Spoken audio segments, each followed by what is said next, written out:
This time in the talk category session I will discuss about the mystery behind UFOs, the aliens. After discussing the case of the Battle of Los Angeles, I remembered a German UFO during the Second World War called Honbu. This is quite interesting, so I did some further research and the results were quite astonishing and I found it quite fun to make into a post.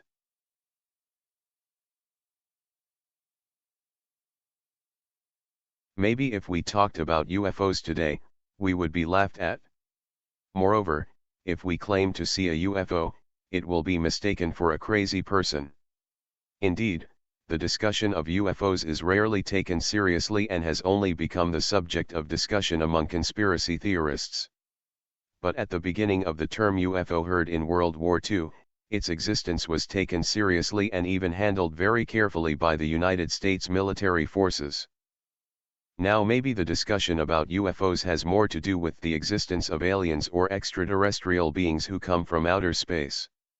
However, when it first appeared, people thought this UFO sighting was the work of the Germans during the Second World War as their newest secret weapon in winning World War II.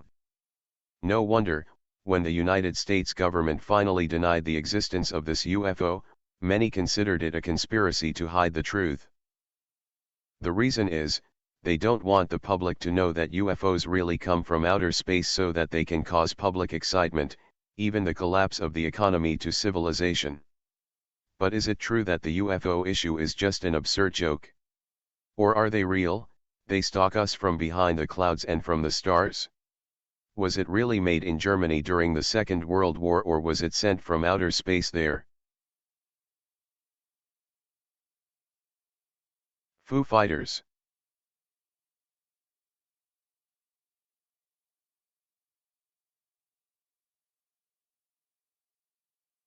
In World War II, Germany was known to conduct very intensive research on rocket technology. Even the world's leading rocket scientists at that time all came from Germany. One of them is a former member of Germany during the Second World War who finally defected to America named Wernher von Braun. Thanks to his help, NASA was finally able to launch the Apollo space shuttle. Without Wernher von Braun's rocket technology, it's hard to imagine the United States being able to land a man on the moon. At that time the Allied forces believed that the Germans were conducting research on advanced aircraft technology capable of flying fast. This seems to be evidenced by the appearance of strange objects that floated at high speed in the skies of Europe during World War II. Allied pilots who saw them called them Foo Fighters. Although some sightings of Foo Fighters are disqualified as misperceptions suffered by stressed soldiers in the midst of war, many of them are taken seriously and have attracted the attention of leading researchers such as Luis Alvarez. It should be noted that Luis Alvarez himself is not just any scientist. He himself is a Nobel Prize-winning physicist, so his concern for UFOs cannot be underestimated. Allied intelligence believed that the mysterious sighting of the Foo Fighters in the skies of Europe was a secret German plane. This allegation is based on the fact that Germany has indeed succeeded in creating various aviation innovations such as the V-1 and V-2 rockets, which at that time were still the world's first long-range missiles and missiles. They also succeeded in developing the Me-262, which is the world's first fighter jet. Not only that, some of the Foo Fighters they saw were also seen attacking Allied aircraft, so it could be that the UFO plane was an enemy plane. When news about UFOs leaked from the military and became known to the public at large, panic ensued. Even an Italian newspaper called Il Giornale d'Italia in 1950 wrote an article about this UFO sighting as a headline. Even unmitigated, the article was written by a professor named Giuseppe Bellizzo, who was also a former Italian minister under Mussolini's regime. So it can be concluded that the theory of the existence of UFOs could not be considered a joke and was hotly discussed by European military officials and academics at that time. The professor also agreed with claims that the UFOs seen in European skies were German technology. Even German scientists themselves did not rule out this possibility. For example, an engineer from Germany named Rudolf Schriever, who in 1965 made a very shocking confession. He admitted that in 1945 he and his team from BMW, a very well-known car manufacturer from Germany, conducted research to develop flying saucer technology. After the war he fled to Czechoslovakia to continue his research. There he admitted that one of his model planes was stolen from his office in the city of Prague, the capital of Czechoslovakia, and he also believed that the perpetrators of the theft were secret agents who wanted to use it as a secret weapon. The story continues when in 1953, the company Avro Canada announced that they were developing a flying saucer-shaped jet called the Avrocar that was capable of traveling at a speed of 2,400 km per hour. A German engineer named George Klein laughed at him and said that such technology had long been developed in Germany during the Second World War. At that time he mentioned two technologies that were first discovered by Germany. The first is a flying saucer invented by a German engineer named Richard Miothy in the city of Breslau, Poland. However, the plane was later confiscated by the Soviet Union when they defeated the Germans and Richard himself fled to the United States. The second aircraft is a flying saucer developed by Rudolf Schriever and Klaus Habermal in Prague, Czechoslovakia. The aircraft consists of a circular cockpit surrounded by a rotating ring. George Klein himself claimed to have witnessed the plane fly on February 14, 1945 with an altitude of 12,400 m in 3 minutes and has a speed of up to 2,200 km per hour. However, no one has yet been able to prove whether the statements of the German engineers are true or just nonsense. Public interest in UFOs grew when in 1960, after World War II, two writers named Louis Pauwels and Jacques Bergier wrote a book called Le Matin de Magiciens, or The Morning of the Magicians. In the book they linked the existence of UFOs with the Vril Society, a mysterious organization in Berlin. A more surprising theory is offered by other writers named Jan van Helsing, Norbert Jürgen Rathofer, and Vladimir Tertysky. The trio not only linked UFOs with the Vril Society and Germany during the Second World War, but also claimed that the Germans had managed to establish contact with an alien race from outer space, which then provided them with information on how to make flying saucer technology. This is the first time UFOs have been linked to life from outer space. They also claim that after Germany's defeat at the end of World War II, they fled to their secret base in Antarctica. But what does Antarctica have to do with all their claims about German UFOs? The Antarctic Conspiracy.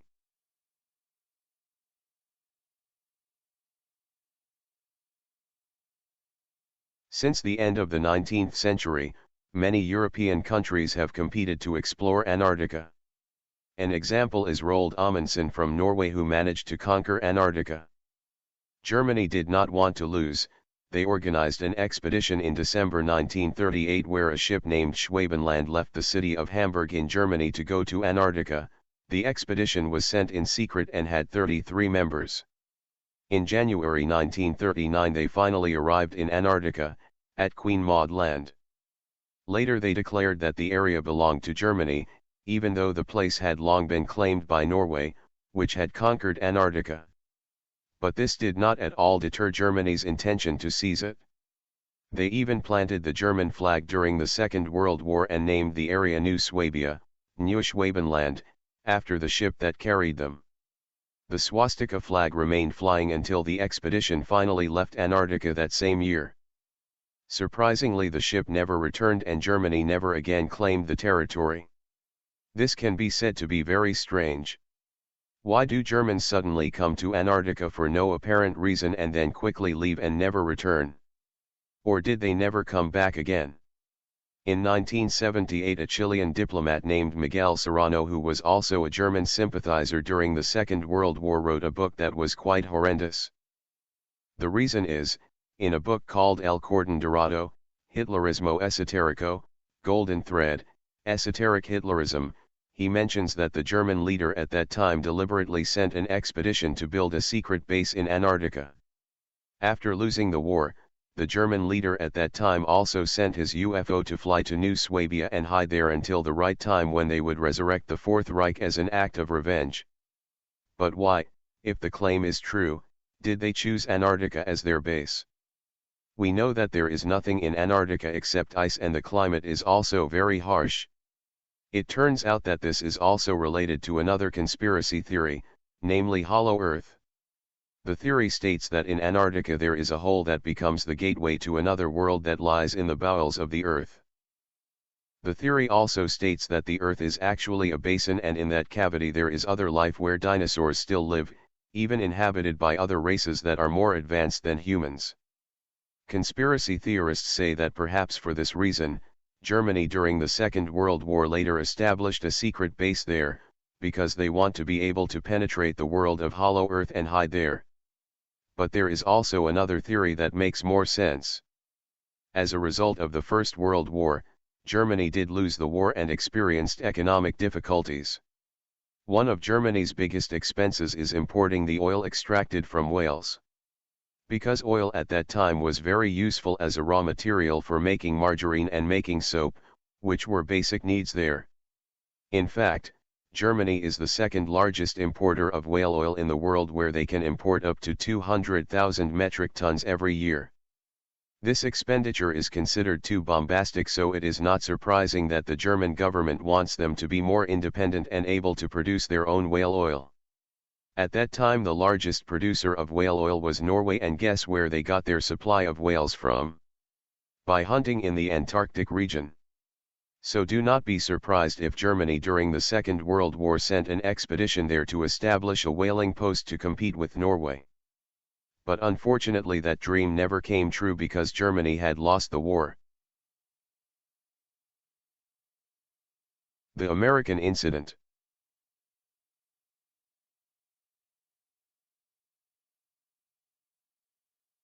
The issue of UFO sightings not only landed in Europe there but also spread to the United States. It is said that the first UFO sighting on the continent was made by an American pilot named Kenneth Arnold in 1947. At that time he was flying and saw 9 unidentified objects flying near Mount Rainier in the state of Washington, United States. Kenneth himself is not a random person. He is an experienced pilot with a total of 9,000 flight hours. Kenneth described the plane as flat as a frying pan. From this statement, the press quickly coined a new term, namely flying saucer, to describe the mysterious object. Kenneth's confession was taken seriously by the United States Air Force, although later they concluded that what he saw at that time was just a mirage hallucination. But it's hard to imagine a professional and experienced pilot like Kenneth not being able to tell the difference between a mirage and a real plane. Kenneth is known as an honest person. In fact, he had absolutely no intention of gaining popularity from the story. Noted since 1960, he refused to talk about his vision of UFOs to anyone, proof that he wasn't just thrill-seeking. Kenneth's testimony was followed by an incident that occurred in Kecksburg, Pennsylvania in 1965. If this was not just 1 or 2 eyewitnesses who saw the appearance of strange objects in the sky, residents in 6 states in the United States to Canada were witnesses. Thousands of citizens reported mysterious fireballs flying in the sky. Not only that, the object is thought to have fallen to the ground, where residents reported metal fragments in the Michigan to Ohio area. Residents of the town of Kecksburg, which is located 48 kilometers south of the city of Pittsburgh, the capital of the state of Pennsylvania, also reported a very loud banging sound followed by a puff of blue smoke. Soon the report reached the ears of the United States National Army. They immediately rushed to the area to check what really happened. However, the United States military later admitted that they found nothing in the area, contradicting eyewitness accounts. The United States Department of Defense says that what happened was actually a meteor that fell. But this was denied by astronomers themselves, who stated that it was impossible for this phenomenon to be a natural phenomenon in the form of a meteor. Since when do meteors emit metal flakes, let alone blue smoke? In 2005, NASA finally released an official report stating that it was a Russian satellite that crashed. But strangely, all the official reports written by the party investigating the case disappeared completely, disappeared without a trace. So don't blame it if it finally raises suspicions that what fell at that time was actually a UFO and its whereabouts were kept secret by the United States government. Project Sign, Grudge, and Blue Book.